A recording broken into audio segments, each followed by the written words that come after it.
একটা description ready করে রাখবেন এবং এটা অবশ্যই আপনি 500 ক্যারেক্টারে লিখতে পারবেন, 500 ক্যারেক্টারের উপরে হবে না, এখানে সেভ দিয়ে দিবেন। তো এরপরে আপনার ব্লগ পোস্টগুলো কিসে লিখবেন, তো এখানে আমি বাংলা ল্যাঙ্গুয়েজে লিখবো, তো এই জন্য বাংলা লিখে সেভ করে দিচ্ছি। আপনারা যারা ইংলিশে লিখবেন ইংলিশে লিখবেন। তো এরপরে আপনাদের অ্যাডাল্ট কন্টেন্ট যদি থাকে সেক্ষেত্রে অন করে দিবেন। অনেকে কিন্তু অ্যাডাল্ট কন্টেন্ট নিয়ে কাজ করেন, সেক্ষেত্রে এই অ্যাডাল্ট কন্টেন্ট যদি এখানে দিবেন তাহলে আপনার 18+ যারা আছে তারাই, যারা জিমেল অ্যাকাউন্ট দিয়ে সাইন ইন করবে 18+ আছে তারাই শুধু দেখতে পারবে। তো এক্ষেত্রে যারা অন করবেন না সেক্ষেত্রে সবাই দেখতে পারবে। এরপর হলো ফেভিকন। তো ফেভিকনের ক্ষেত্রে আপনার হলো এখান থেকে ফেভিকন আপনাদের অ্যাড করা দেখিয়েছি, যে এই ওয়েবসাইটে যে আমার এখানে যেটি শো করতেছে এটা কিন্তু ফেভিকন, এটা কিন্তু আমরা পূর্বেই অ্যাড করেছি। তো এরপরে প্রাইভেসি, তো প্রাইভেসি এখানে ভিজিবিলিটি এখান থেকে আমি অন করে দিলাম, এটি আপনারা অন রাখবেন। তারপর ব্লগ অ্যাড্রেস দেওয়া আছে। কাস্টম ডোমেন, এক্ষেত্রে পরবর্তীতে আপনারা যদি তখন কাস্টম ডোমেন অ্যাড করবেন সেক্ষেত্রে তখন আমি এটা অন করে দেখিয়ে দেবো। এরপরে HTTPS এটা অবশ্যই অন রাখবেন আপনারা। তো এরপরে এগুলো যেরকম আছে এরকম থাকবে। তারপরে আপনাদের যেটি প্রয়োজন এখানে ম্যাক্সিমাম পোস্ট, এটি হলো আপনার এই পেজে, আপনার পেজে এক নাগারে আপনার যে হোম পেজ আছে, আপনার এই হোম পেজে আমি যে হোম পেজটা রিলোড করি আমার হোম পেজটা কিন্তু এরকম দেখা যাচ্ছে। তো এই হোম পেজে আপনার এখানে সর্বোচ্চ কতটি পোস্ট আপনি শো করাবেন সেটি এখান থেকে আপনি লিখতে পারবেন। এখানে দেওয়া আছে 11টা, তো আমি এখান থেকে আমি 10টা পোস্ট শো করাবো, সেজন্য আমি 10 লিখে দিচ্ছি। তো 10 দিয়ে আমি এখানে সেভ করে দিচ্ছি। তো এরপরে হলো আপনার এখানে সব কিছু, তো এই মেসেজ বক্স এখানে এন্ড করে রাখবেন, বাকি এগুলো এরকম থাকবে। তারপরে আপনাদের নিচে গিয়ে এখান থেকে আপনাদের যেটি গুরুত্বপূর্ণ এখানে টাইম জোন এটি থাকবে, তারপরে ডিফল্টে। এরপর আপনাদের যেটি প্রয়োজন পড়বে সেটি হলো মেটা ট্যাগস। তো এখানে মেটা ট্যাগস হলো আপনারা অনেক সময় ইউটিউবে যেগুলো সার্চ করেন, যে ইউটিউবের ট্যাগস সেকশন যেখানে সার্চে আসবে আপনার ইউটিউব চ্যানেলটি, তো এখানে কিন্তু মেটা ট্যাগস হলো আপনার যেসব সার্চ দিয়ে আপনার আপনার যে এই ওয়েবসাইটটি আপনার গুগলে পাওয়া যাবে সেই ট্যাগগুলো আপনি এখানে দিয়ে দেবেন। তো এটি অন করে এনেবল করে এখানে আপনি একটা ট্যাগ দিয়ে দিবেন। তো এখান থেকে আমি এখানে এই যে ট্যাগ রেডি করে রেখেছি, তো এই ট্যাগগুলো আমি এখান থেকে সবগুলো আমি এখানে দিয়ে দিব। আমি সব পুরোটা কপি করে এখানে আমার ব্লগার ওয়েবসাইটে এখানে এসে আমি পেস্ট করে দিব। তো এখানে আপনি সর্বোচ্চ 150 দিতে পারবেন। তো এখানে কিন্তু আমি সর্বমোট 150 দিয়েছি, তো এর বেশি আপনি দিতে পারবেন না। তারপরে 150 দিয়ে আমি এখানে সেভ করে দিচ্ছি। তো আশা করি বিষয়টি বুঝতে পেরেছেন। তো এরপরে হলো এখানে সবকিছু, তো কাস্টম 404 এখানে সবকিছু। তো এরপরে আপনাদের যেটি প্রয়োজন পড়বে কাস্টম রোবট টিএক্সটি, তো এটি আপনাদের এখানে এরকম অফ করা থাকবে। তো এটি অবশ্যই আপনারা এইভাবে অন করে দিবেন। অন করে দেওয়ার পরে এরপরে হলো এটা কাস্টম রোবটের এটা অন করে দিয়ে আপনারা এখান থেকে এই যে কাস্টম রোবট টিএক্সটি আমি পূর্বেই অ্যাড করে রেখেছি, তো এখান থেকে আপনারা করবেন এখানে সব কিছু এরকম লিখে এখানে অ্যালাউড আর্জেন্ট ডিসঅ্যালাউ, তো এইগুলো সব কিছু এখানে লিখে সাইড ম্যাপ দিয়ে এরপরে এই যে HTTP এর পরে এখানে যে আপনার যে এখানে কিন্তু আমার ওয়েবসাইটের ইউআরএলটা দেওয়া আছে। তো এখানে হলো আপনার যে ওয়েবসাইটের যে ইউআরএলটি, আপনি যখন এখান থেকে আপনার যে ওয়েবসাইটের এই যে ইউআরএলটি আপনি এখান থেকে কপি করে শুধু এখানে এসে আপনার সব পুরো লেখা একই থাকবে, এখান থেকে HTTP থেকে কম পর্যন্ত এখান থেকে আপনি এটা করে তারপরে আপনি এটা সেভ করে দিবেন। তো এটা আপনি বুঝতে পেরেছেন। তো এরপরে এটা হলো কাস্টম রোবট টিএক্সটি, এটা অন করে দিবেন। তারপরে এখানে হোম পেজে গিয়ে এটাকে প্রথমে এটা অফ থাকবে আপনাদের, অল করে দিবেন এবং এই নোট অ্যাপ এটাকে অন করে দিবেন এবং সেভ করে দিবেন।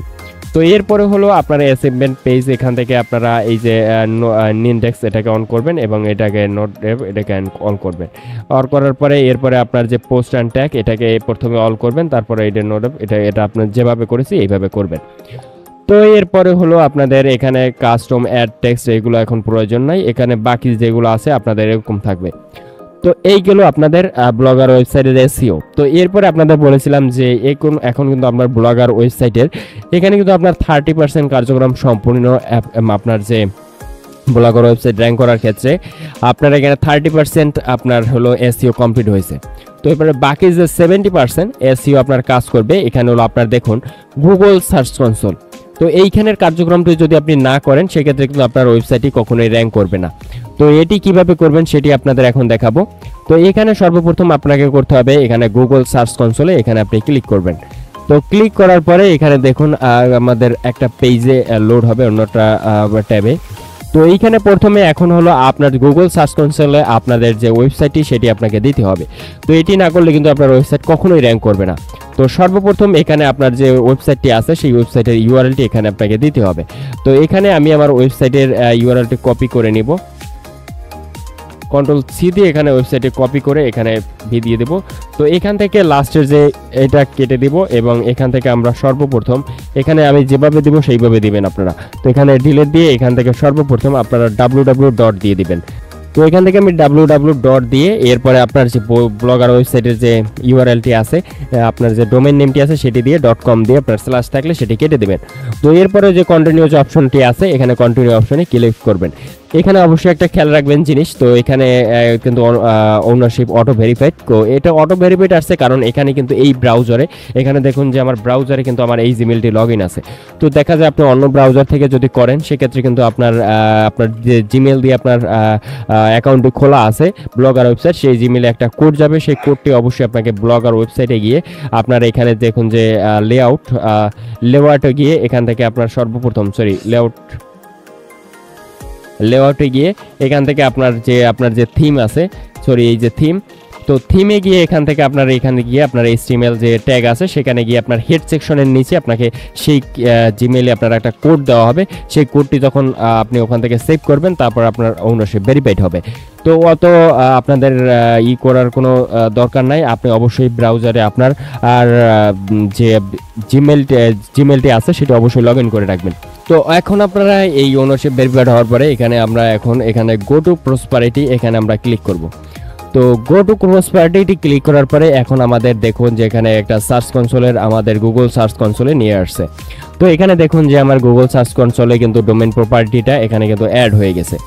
তো এখন আপনাদের হলো এখানে যে কাজগুলো আছে এখানে যেগুলো আসবে আমরা গট ইট এখানে ক্লিক করব। তো এখন আমরা এখানে সর্বপ্রথম চলে যাব সাইড ম্যাপে। তো সাইড ম্যাপে গিয়ে এখানে গট ইট দিয়ে আমরা এখানে আমাদের যে সাইড ম্যাপটি আছে এখানে আমাদের যে ওয়েবসাইটের সাইড ম্যাপটি এখানে আমাদের সাবমিট করতে হবে। তো সাবমিট করার জন্য আমি এখানে সাইড ম্যাপটি লিখে রেখেছি, আপনারা এইভাবে লিখে রাখবেন। তো এখান থেকে এটাকে কপি করব। তো কপি করে এনে আপনাদের এখানে পেস্ট করব। তো এটি আপনারা কিভাবে লিখবেন সেটি আমাদের বলে দিচ্ছে। তো আপনারা https দিয়ে তারপর www. দিয়ে আপনার যে ওয়েবসাইটের যে ডোমেইন নেমটি আছে ডোমেইন নেমটি দিয়ে তারপরে আপনি এখানে শেষে স্ল্যাশ দিয়ে লিখে দেবেন sitemap.xml এটি লিখে দেবেন। তো একটু ভালো করে দেখে নেবেন। তো আপনার যে ওয়েবসাইটটি আছে সেটি দেখার পরে আপনি এখানে sitemap.html দিয়ে এরপরে এটাকে আমরা সাবমিট করব। তো এরপরে আছে এটা সাবমিটেড সাইড ম্যাপ, এখানে কিন্তু সাবমিটেড আছে। তো সাইড ম্যাপ সাবমিটেড সাকসেসফুলি। তো সাবমিট করার পরে এটাকে আমরা এখানে দেখুন এটা কিন্তু আমাদের কিছুক্ষণের মধ্যেই আমাদের এটা কিন্তু ভেরিফাইড হয়ে গেছে। এখানে দেখুন যে সাইড ম্যাপ এখানে স্ট্যাটাস সাকসেস, অর্থাৎ আমার কিন্তু ইউআরএলটি সাইড ম্যাপে সাকসেস হয়ে গেছে। তো এখন আমরা এখান থেকে আমার যে ইউআরএলটি আমি যদি এখানে আমার যে ওয়েবসাইটের ইউআরএলটি যদি কপি করে এখানে সার্চ কনসোলে এসে সার্চ দিই তো আপনারা দেখতে পাবেন এখানে কি হয়। তো রিজার্ভিং ফর গুগল ইন্ডেক্স, তো এখানে আমার যে ইউআরএলটি সেটি আমার গুগল ইন্ডেক্স হয়েছে কিনা সেটা আপনি দেখতে পারবেন। তো ইউআরএল ইন অন গুগল, অর্থাৎ আমার এই যে ওয়েবসাইটের যে ইউআরএলটি সেটি কিন্তু আমার গুগলে কিন্তু ইন্ডেক্স হয়ে গেছে। তো এখানে কিন্তু দেখুন যে ইউআরএল গুলো টিকমার্ক, পেজ ইন্ডেক্স টিকমার্ক, তারপরে HTTPS এখানে সব কিছু কিন্তু আমার টিকমার্ক হয়ে গেছে। তো এরপর হলো ভিডিও পেজ ইন্ডেক্সিং, এখানে আমার ওয়েবসাইটে কোনো ভিডিও নেই, সেক্ষেত্রে এই জন্য এটা টিকমার্ক নেই। তো আশা করি এটা বুঝতে পেরেছেন। তো এটা হলো আপনাদের যে গুগল যে SEO, আপনার যে ব্লগার ওয়েবসাইট যে SEOর মূল পার্ট হলো এটা। আপনারা যখন গুগল সার্চ কনসোলে সাবমিট করবেন আপনার যে ব্লগার ওয়েবসাইটটি, তখনই কিন্তু আপনার যে ওয়েবসাইটটি আছে সেইটি গুগলে আপনার সার্চ করা আপনার যে র্যাঙ্কে আসা শুরু করবে। তো আশা করি বুঝতে পেরেছেন। তো এই হলো আপনাদের সম্পূর্ণ যে SEO পর্বের ফুল আপনাদের টিউটোরিয়াল। তো আপনারা যারা অবশ্যই ব্লগার থেকে ওয়েবসাইট তৈরি করছেন অবশ্যই আপনারা আমার যে পর্বগুলো আছে পার্ট বাই পার্ট দেখবেন, না হলে আপনারা কিছুই বুঝবেন না। তো অবশ্যই পার্ট বাই পার্ট দেখে আপনারা বুঝে শুনে তারপরে আপনারা একটা ওয়েবসাইট ক্রিয়েট করবেন। তো নেক্সটে আরও আপনাদের পর্ব আসে পোস্ট কীভাবে করবেন, কাস্টম ডোমেন কীভাবে অ্যাড করবেন। এটা কিন্তু আমাদের দেখুন যে এটা কিন্তু আমাদের অটো যেটি দেওয়া আছে blogpost.com, তো এটি আমাদের কিন্তু দেওয়া আছে ফ্রি ডোমেন। তো এটা কীভাবে কাস্টম ডোমেন অ্যাড করবো সেটা পরবর্তীতে আপনাদের দেখাবো, পোস্ট কীভাবে করবেন, কীভাবে র্যাঙ্কি নেবেন। তো আশা করি সম্পূর্ণ ভিডিওটি নেক্সটে আসবে, আপনারা অবশ্যই আমাদের সাথে থাকবেন, চ্যানেলটিকে সাবস্ক্রাইব করবেন। তো আমাদের চ্যানেলটি অবশ্যই এখানে ফেসবুক পেজ থেকে দেখছেন অবশ্যই ফলো করবেন, আর ইউটিউব চ্যানেল থেকে আছেন অবশ্যই আমাদের ভিডিওগুলো নিয়মিত দেখবেন। তো আমাদের এখানে কিন্তু দেখুন যে আমরা নিয়মিত টেক রিলেটেড বিভিন্ন ধরনের ভিডিও করে থাকি এখানে ইউটিউব চ্যানেল ক্রিয়েট। তো এখানে তারপরে অনেক ইনফরমেটিভ ভিডিও যেগুলো আপনাদের প্রয়োজন সেগুলো কিন্তু আপনাদের জন্য তৈরি করে থাকি। তো অবশ্যই যারা নতুন আসেন অবশ্যই চ্যানেলটিকে সাবস্ক্রাইব করবেন। তো ভালো থাকবেন, দেখা হবে নেক্সট ভিডিওতে।